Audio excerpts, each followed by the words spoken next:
ఇక మీ విషయానికొస్తే ఈ గవ్వశాస్త్రం అనేది ఎప్పటి నుంచి స్టార్ట్ చేశారు? దాని సక్సెస్ రేట్ ఎంత అంటే ఏం చెప్తారు? మా నాన్నగారు వెంకటగిరి రామచంద్రయ్య గారు మా తొలి గురువు.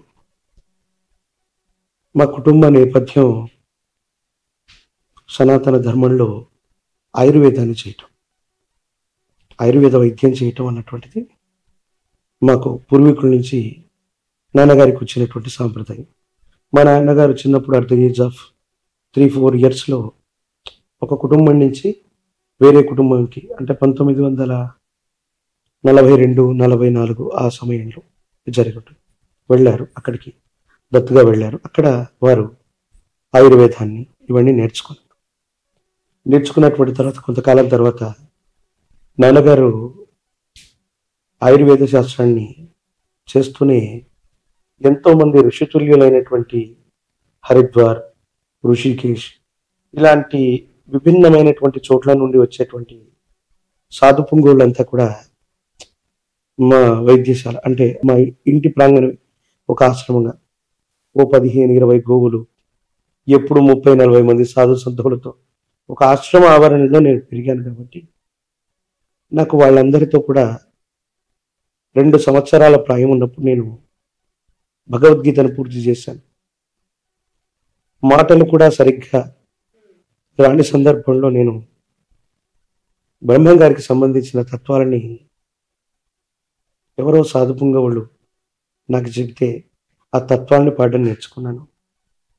నాన్నగారికి ఆయుర్వేదంతో పాటు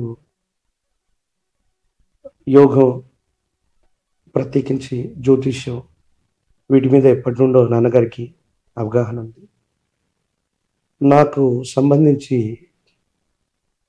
ఒక 8-9 ప్రాయం నుంచి 8-9 ప్రాయం నుంచి నేను జ్యోతిష్యం చెప్పటం అన్నటువంటిది నేను మొదలు పెట్టాను. అంటే నాన్నగారు చెబుతూ ఉంటే సహాయకారిగా ఉండడమే కాదు, నేను వారికి సంబంధించిన రాశి ఫలాల్ని, నక్షత్రాలని అనాలిసిస్ చేయటం అనేటువంటిది నాకు 8వ ఏడు 9వ ఏడు ఉన్నప్పుడు మీరు చెప్పినటువంటి ఫండమెంటల్ జ్యోతిష్యానికి సంబంధించిన విషయాల్ని నేను చాలా చిన్న వయసులో నేర్చుకోవడం జరిగింది. కొంతకాలం తర్వాత భౌతిక ప్రపంచంలో నేను కూడా ఉన్నాను, కుటుంబ జీవితంలో ఉన్నాను.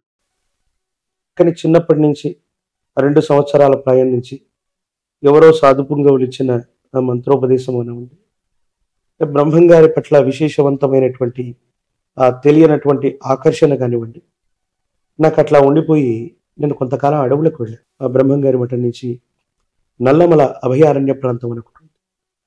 అక్కడ గరుడాద్రి అనే ఒక గొప్ప క్షేత్రం.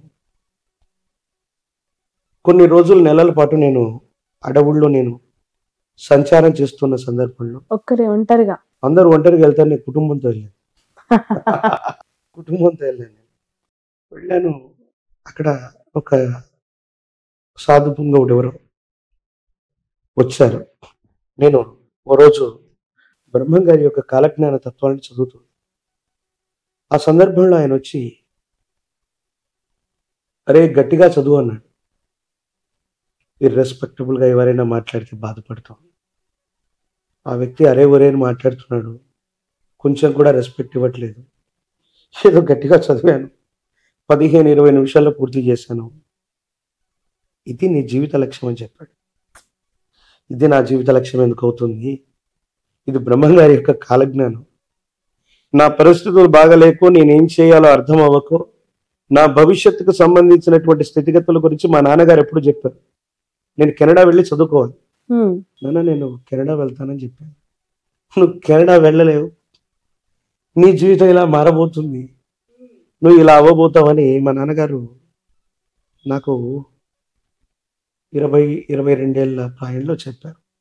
లేదు నాన్న, ఒక 3-4 మాసాల్లో నేను సెలెక్ట్ అయ్యాను. ఆ యూనివర్సిటీలో 5 మందిని ఎంపిక చేస్తే దురదృష్టమో అదృష్టమో 5వ వాడిని నేనయ్యాను. మిగతా 4 నాకంటే చాలా మెరిట్లో ఉన్నారు. వాళ్ళకి 95% ఉన్నాయి, నాకు 89-90% ఉన్నాయి. నేనేమి టాప్ 1 మెరిట్ స్టూడెంట్ కాదు. అయినా కూడా నాకు అవకాశం వచ్చినట్టుంది. అంటే మన ఆర్థిక పరిస్థితులు బాగాలేవు కాబట్టి మీరు అనుకుంటున్నారేమో. మాకప్పుడు మాకున్నటువంటి లెక్చరర్స్ మాకున్నటువంటి అధ్యాపకులు చాలామంది, అంటే నా దైనందిన జీవితంలో మా లెక్చరర్ ఏ డ్రెస్ వేసుకుంటాడు నేను అది వేసుకునేవాడు. బికాజ్ నాకు బట్టలు ఉండేవి కాదు సరిగ్గా. నేను చిన్నప్పుడు ఒక కెమిస్ట్రీ ల్యాబ్కి నేను వెళ్తే మా సార్ నన్ను అక్కడి నుంచి బయటికి పంపించారు. బికాజ్ ఆఫ్ నాకున్నటువంటి కారణం ఏంటంటే నా కాళ్ళకి అప్పుడు చెప్పులు లేవు. At the age of intermediate ఇప్పుడు నేను చదువుకునే సమయం. ఎందుకని నన్ను బయటికి పంపించారని నేను అడిగితే, ఇక్కడ ఇవన్నీ గాజు పెంకులు ఉంటాయి, నువ్వు ఇంత జాగ్రత్త లేకుండా మరీ ఇలా రావటం అన్నటువంటి తప్పు, ఏమనుకుంటున్నావు? నాకు వాస్తవంగా చెప్పులు కొనుక్కునే పరిస్థితి లేదని ఆయనకు తెలియదు. విద్యాసాగర్ గారు అంటే, నీ చెప్పులు ఏమయ్యాయి, ఏం చేసావు, నువ్వేంటి ఇలా రావటం తప్పు అన్నాడు. సార్ నాకు చెప్పులు లేవండి అని ఇంకా నేను చెప్పుకోలేక, సారీ సార్, రేపటి నుంచి నేను చెప్పులు వేసుకునే ప్రయత్నం చేస్తాను అంటే, ఈలోపు ఎవరైనా వేరే ఫ్రెండ్ ఉంటారు కదా, వాడు చేసుకొని రావచ్చు. లేదు లేదు వాళ్ళు బయట ఉండిపో అంటే, వెంకటరమణి గారు మా లెక్చరర్ ఆవిడ నన్ను పిలిచి అడిగింది, ఆవిడ ఈరోజు మన మధ్య లేరు, ఆవిడ నన్ను దత్తత స్వీకరించాలని, నన్ను కొడుకులాగా చూసుకోవాలని, నన్ను ఎక్కడో విదేశాల్లో ఎక్కడైనా చదివించాలి, వీడి ప్రయోజకుడు అవుతాడు అంటుండేది. నువ్వు ప్రపంచానికి కనిపిస్తున్నావు. నాకు అలాగే అనిపిస్తుంది మేడం అనేవాడిని. ఇలా కనిపిస్తున్నారు ప్రపంచానికి. ఆ రోజు అలాంటి ఇబ్బందులు ఉన్నటువంటి జీవితంలో నేను ఉంటే ఆవిడ పిలిచి, నువ్వు ఎందుకని బయట ఉన్నావు, తప్పు కదా ఇలా చేయటం అంటే, వాస్తవంగా నా దగ్గర చెప్పులు లేవు, ఎప్పటి నుంచి లేవు, గత 6 నెలల నుంచి లేవన్నాను. వెంటనే ఆవిడ 50 రూపాయల డబ్బులు ఇచ్చారు. అప్పుడు నేను కొనుక్కున్న చెప్పుల విలువ 48 రూపాయలు. చిన్నప్పటి నుంచి అంకెల గురించి సంఖ్యల గురించి కొంతమంది సాధు పుంగవులు చెప్తూ ఉంటే, ఓహో ఒకటేమో రాహువు ఒకటేమో శని, ఇట్లా మొదలైంది వీటి మధ్య నాకున్నటువంటి పరిజ్ఞానం. నేను ఎప్పుడైతే అడవుల్లో ఉన్నానో ఒక సాధువు నాకు మంత్రోపదేశం చేశాడో, ఆయన జ్యోతిషాస్త్రానికి సంబంధించినటువంటి కొన్ని నిగూఢమైనటువంటి రహస్యాలను చెబుతూ ఈ ప్రశ్న వేసేటువంటి ఈ శాస్త్రాన్ని నాకు అనుగ్రహించారు. మీ పేరు ఏమిటండి అని నేను ఆయన అడిగితే, నువ్వు ఎక్కడి నుంచి వచ్చావు ఇప్పుడు అని అడిగారు. బ్రహ్మంగారి మఠం నుంచి వచ్చాను. అక్కడ నీకెవరు తెలుసు అని అడిగాడు. నాకు తెలిసిన వాళ్ళ పేర్లని చెప్పాను. వీళ్ళందరూ నీకు తెలుసు కానీ నేను మీకు తెలీదా అని అడిగాడు. నిజంగా తెలీదా? నా పేరు వీరాచారి అని చెప్పారు. ఆయన సాక్షాత్తు వీరబ్రహ్మేంద్ర స్వామి అని నేను అనుకుంటాను. వీరాచార్య అని చెప్పారు. నాతో కొన్ని గంటల పాటు ఉండి ఆ అడవి నుంచి నేను బయటకు రావడానికి కారణమే నాకు మంత్రోపదేశం చేసి, ఇవాళ నువ్వు బయటికి వెళ్ళని నన్ను బయటికి పంపిస్తే ఆ రోజు గురు పౌర్ణమి. వచ్చే గురు పౌర్ణమికి ఈ ఉభయ తెలుగు రాష్ట్రాల్లో ఒక పెద్ద నెట్వర్క్ ఉన్నటువంటి టెలివిజన్ ఛానల్లో నేను కాలజ్ఞాన ప్రవచనం చేస్తున్నాను. అంటే ఒక సామాన్యమైనటువంటి మనిషిని ఒక ప్రవచనం చేసేటువంటి విధి విధానానికి వెళ్ళటం అది అసాధారణమైనటువంటి విషయం. సాక్షాత్తు ఆ సాధు పుంగవుడి రూపంలోని నాకు మంత్రోపదేశం చేయటం, ఈ శాస్త్రానికి సంబంధించినటువంటి కొన్ని అద్భుతమైనటువంటి విషయాలను ఆయన చెప్పటం, నాకు అప్పటికే జ్యోతిశాస్త్రం మీద పరిజ్ఞానం ఉంది, కుటుంబ నేపథ్యం నుంచి నాకు వచ్చింది, నిత్య జీవితంలో కొంత దాన్ని చదువుకున్నాను, అప్పటికి నేను వాటి మీద పరిశోధనలో ఉన్నాను కాబట్టి వేగవంతంగా దాన్ని తెలుసుకోవడం జరిగింది. ఈ గవశాస్త్రం అన్నటువంటిది కేవలం కృష్ణమాచార్య ఈరోజు చెప్పటం వల్ల విశ్వవ్యాప్తమైంది కాదు, కానీ